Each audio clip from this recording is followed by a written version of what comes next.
بسم اللہ الرحمن الرحیم۔ الحمدللہ پاکستان میں اب کرونا کا مرض پھیلتا نہیں بلکہ سمٹتا جا رہا ہے۔ پاکستان میں رفتہ رفتہ کرونا سمٹ رہا ہے۔ وزیر اعظم کی تقریر کے اعلانات کے مطابق لاک ڈاؤن میں کمی کرنے کا عندیہ دے دیا گیا ہے اور لاک ڈاؤن کے حوالے سے اہم اعلانات دیکھیے۔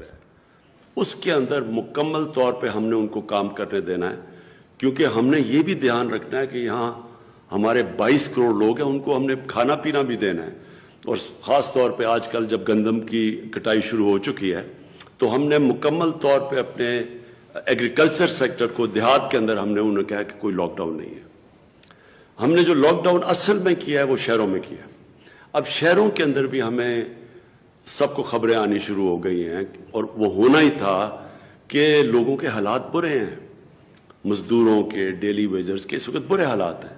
تو اس کی وجہ سے ہم نے کنسٹرکشن سیکٹر کو فیصلہ کیا کہ 14 تاریخ سے ہم کنسٹرکشن سیکٹر کو کام کرنے دیں گے تاکہ لوگوں کو مزدوریاں ملیں، کام بھی ہو سب۔ زرعی شعبہ کے اندر مکمل لاک ڈاؤن ختم کر دیا گیا ہے۔ یہ بہت ہی حوصلہ افزا صورتحال ہے کہ ملک میں زرعی شعبہ میں اور کنسٹرکشن کے شعبہ میں مکمل لاک ڈاؤن کو ختم کر دیا گیا ہے، مگر ابھی ایسی صورتحال نہیں ہے کہ ہم احتیاطی تدابیر کو ختم کریں۔ بہرحال ہمیں احتیاطی تدابیر جاری رکھنی چاہیے۔ جیسے وزیر اعظم پاکستان میں ایگریکلچر اور کنسٹرکشن کے شعبہ میں ریلیکسیشن کا اعلان کیا ہے، ایسے ہی ہمیں اور شعبہ جات میں بھی ریلیکسیشن کا اعلان کرنا ہوگا، مگر اس کے ساتھ ساتھ ہمیں شہریوں کو یہ بھی بتانا ہوگا کہ احتیاطی تدابیر حد درجہ رکھنی ہی ہیں۔ ابھی وہ وقت نہیں آیا کہ شہری تمام احتیاطی تدابیر سے گریزاں ہو کر احتیاطی تدابیر ختم کر دیں، کیونکہ تازہ ترین صورتحال کرونا کے حوالے سے بہت حوصلہ افزا ہے اور 14 اپریل کو کنسٹرکشن کے حوالے سے لاک ختم ہونے جا رہا ہے، مگر ابھی ہمیں سمارٹ لاک کے طریقے ضرور اپنانے ہوں گے۔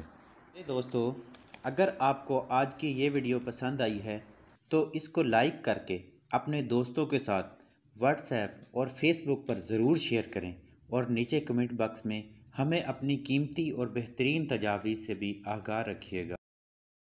ہمارے چینل سحر لیا کو ضرور سبسکرائب کیجئے، اور اگر آپ چاہتے ہیں کہ ہر نئی آنے والی ویڈیو آپ تک فوراً پہنچے تو گھنٹی کے بٹن کو ضرور پریس کریں۔ Thank you. اللہ حافظ۔